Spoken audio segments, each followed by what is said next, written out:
Hello everyone, it's DFA, welcome back to World of Warships Blitz, and today we are taking a look at your first selection for this month, the Shokaku. It will be a two-part series.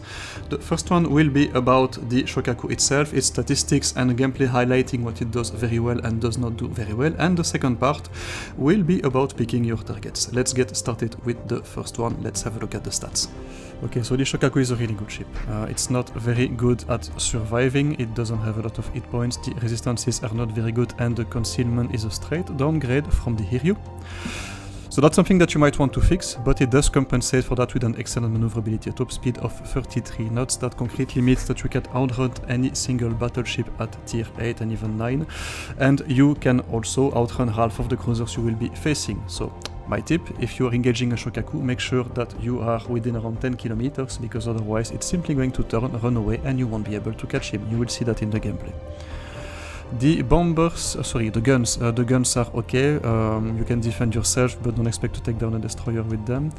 The dive bombers are good, 27 of them, preparation time relatively low, fire chance only 25%, so you will only be causing 7 fires per minute, certainly less than the Enterprise and the Indomitable. So the Shokaku does not rely on fire to deal damage, but it does rely on its torpedoes, and it's absolutely excellent. 2 squadrons, 4 torpedoes per squadron. Preparation time is slightly higher than the bombers. That's something you want to monitor, because that will cause you to send your planes in different waves, and that's not always ideal depending on the circumstances. But an incredible torpedo DPM of 53,000 and a DPM that you can actually control, because the torpedoes always deal the same amount of damage, and your skill will determine if you hit your target or not. And finally, so what do we have here? We do have a very good DPM, we do have a very nice amount of offensive HP pool for your bombers and torpedo bombers, but unfortunately, or fortunately I should say, you're going to be splitting them a lot, quite often. And that means that you need to be careful with your target selection. That will be the topic of the second part of the guide, but what you can conclude already is that the Shokaku has not been made obsolete by the other premiums, like you would have, for example, at tier 7, where the premiums are completely eating Tech 3 ships. The Shokaku is still a very, very good option against the Indomitable and the Enterprise. In terms of defense, the fighters are average at best, the damage is certainly not very good, and you absolutely want to be improving them. And your AA is quite okay, you can certainly shoot down a number of planes before going down. Alright, let's take a look at some gameplay and we'll see how relevant that ship still is. So the matchmaking is okay. We do have a Roma and a Friedrich on the enemy team, but I've got a pretty good team for myself, and we're going to certainly be doing very, very well if we are careful. So what I'm going to do is I'm going to try to spot the enemy team as much as I can before committing to any offensive action. Let's take a look. Okay, the game starts. I'm not going to be too aggressive. I'm going to send my fighter first to do some scouting and see what the enemy CV's intentions are.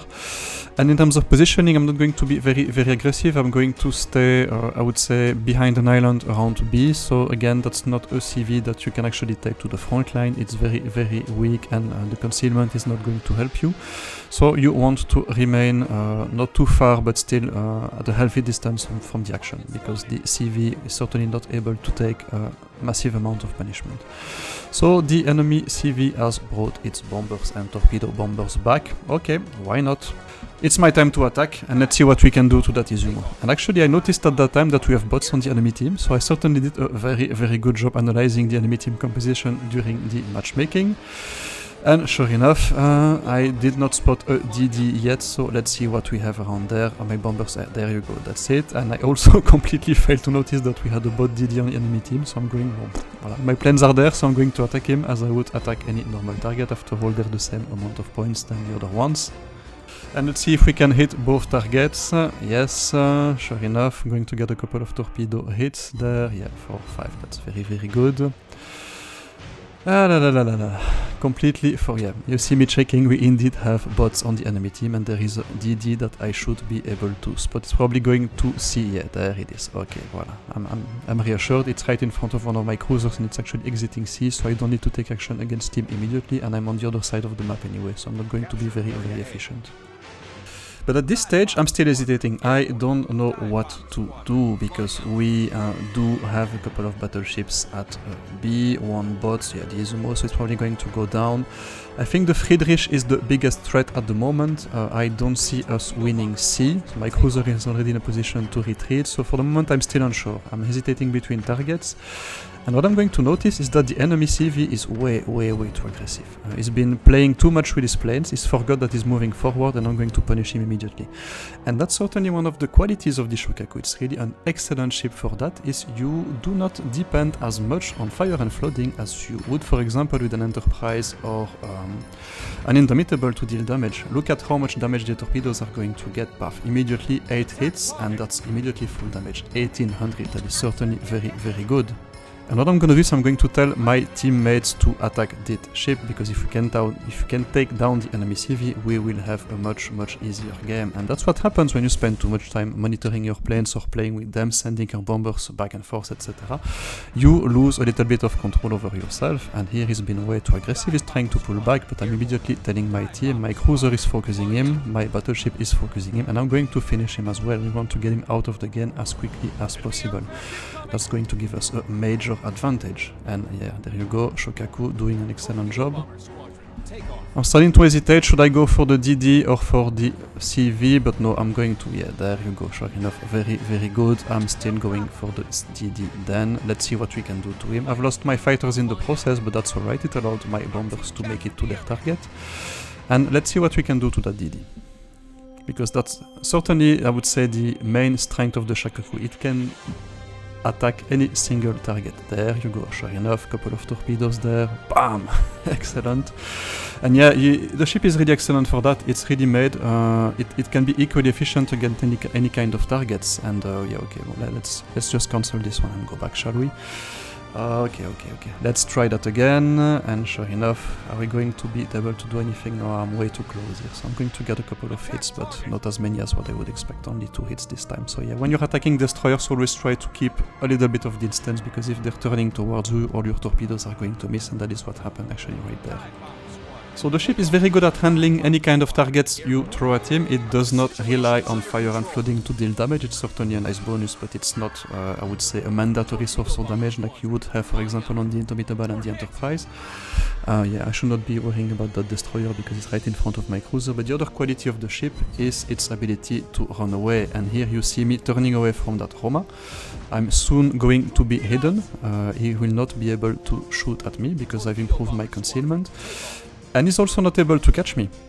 So he's going to focus on my cruiser, and now it's a 2 versus 1. I'm going to be helping my cruiser finish that Roma for the rest of the game, and that's going to go very well. My torpedoes did a little bit less damage to him, okay, but we can still set him on fire, as we will see. There you go, nice amount of torpedoes again. And what we're going to do is, voila, there you go, we've put enough distance and we are completely safe. He cannot do anything against us, and he will be dead long before he can catch us and we reach the edge of the map. So yeah, that's certainly one of the main qualities of the ship. It can run away from the vast majority of threats.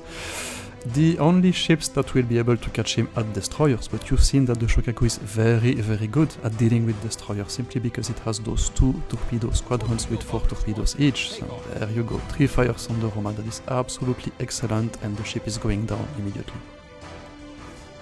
So yeah, very good job, Shokaku. Am I going to finish him? I'm probably going to leave him alone and to leave him to burn, and I'm going to focus on the Monarch there, who's actually trying to push the island. There you go, very good. And the Monarch is trying to push the island, so let's see if we can give him a little friendly tap up before we finish the game.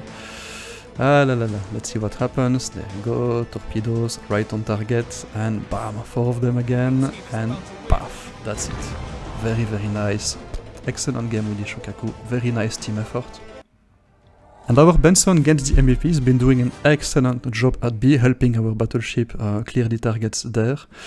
And as a result, yeah, we do finish the game with a big caliber medal and a Confederate, because we've been engaging so many targets efficiently. So So there you go, you see that unlike the Indomitable and the Enterprise, the Shokaku does not only rely on fire and flooding to deal damage. Almost 50,000 torpedo damage, that is absolutely excellent, and 20,000 fire damage. The ship has certainly not been power crept by the Tier 8 premium CVs that have been added to the game. And in fact, you will be seeing him quite often in competitive play, if not exclusively, so that's certainly a very, very good ship indeed. It does have a series of weaknesses. We haven't really seen them in that gameplay, but that will be the focus of the second part, which will be about target selection and how to do well, or I would say rather the mistakes to avoid when you are in a very competitive AA environment. So there you go, make sure you do watch the second part of the guide, and if you've enjoyed the first part, subscribe to the channel and join us on Discord, we're having quite a lot of fun there. As for me, I will be seeing you soon, take care, stay safe, that was Death from Above, signing out!